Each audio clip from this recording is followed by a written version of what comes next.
So the first time we invited Insoo, we just didn't know what to expect.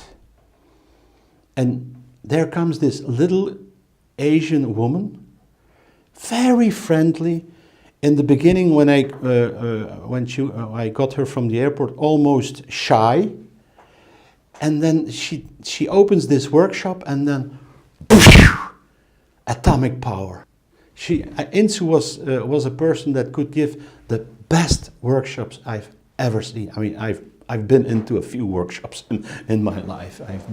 But she just stepped up and something happened. Yeah, and it's not a wow, but that's a gimmick. Yeah, but it was, in contrast to Steve, it was like immediate rapport, like boom.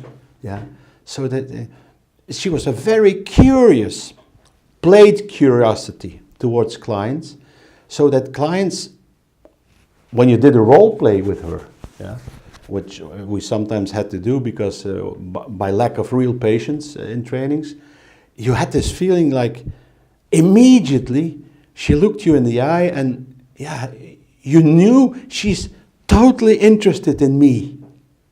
So that was, yeah, it's very strange. She was very much more into using the therapeutic relationship as a way of moving things forward. Yeah, she was very much into giving compliments, finding, as she always said, always address a person in his or her resources first. For me, that's the hologram of who Insoo was in her work, but also in her life. Yeah, she did the same. And then and she really took a lot of leadership in sessions. So she showed me, what I learned from her is, when you do a workshop, you're the boss. You cannot be bossy, but you're the boss. You have to take leadership. Yeah, Steve sometimes took leadership by opening workshops, sitting on a table, wiggling his feet, looking at everybody, and then after the 3, 4, 5 minutes, asking questions. And then sometimes in the beginning, people got mad at him. Yeah, that never happened with Insoo. Insoo stepped and she took full responsibility of what happened. She did that with clients, with families, with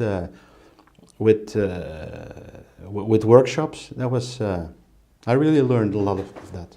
That you are allowed to do that. Yeah. There is this myth that you cannot be directive in solution focused. There is this myth that it's the client who knows the best. I mean, this is just a word logo that needs explanation. Otherwise, people think strange things, and people say, "Oh, but the client really knows best," which is not true. Otherwise, he or she would not be a client. Yeah, but it's not so that we know best, but we, the client and the therapist together, we know not best but better. Yeah. And Insoo could do that in a way that it was impossible to refuse to go along with her. But in daily life, she was the boss. Yeah, we called her the boss. Yeah. I was much closer to Insoo also.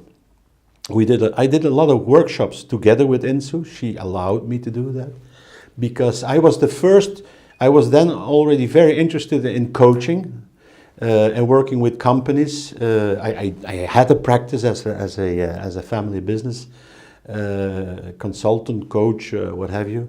And Steve, actually, it was Steve who told Insoo, "You work with Louis. You know our stuff, and he knows business." So that's how it came that we did workshops together. The day she died, I think the world stood still. I mean, the day Steve died, everybody knew Steve was a very sick man. Yeah, and he kept traveling and traveling. So he died in harness, as they say. And then Insoo did all the workshops that were already ordered for Steve to do. and then it's how it really happened. The week after, she was home in Saskatoon or something, well, in Milwaukee, and then she died. She just died in the sauna. It was like, this, it's not possible. I mean, she was really, really atomic energy driven. Yeah. But she could do workshops. She could touch people in their heart like that. And she was very professional, she could boss other people to become their own bosses. Not being bossy. No, she was not bossy, but she was the kind of leadership that made other people into leaders of their own lives. That was impressive. She was a pharmacist. She comes from South Korea, and Korean War, beginning of the 50s, and her father had I think a wholesale, and they even made some medication stuff. Not big pharma, but this kind of natural, yeah. And they were well enough to do so that the family said, listen, we have a war in Korea. Go abroad and study. And she was supposed to study pharmacy. Actually, as a matter of fact, she was enrolled in the pharmaceutical faculty, but she was not very interested in. So she was Roman Catholic. Can you imagine that? Yes, well, by in her youth. So she was. Imagine this girl from South Korea.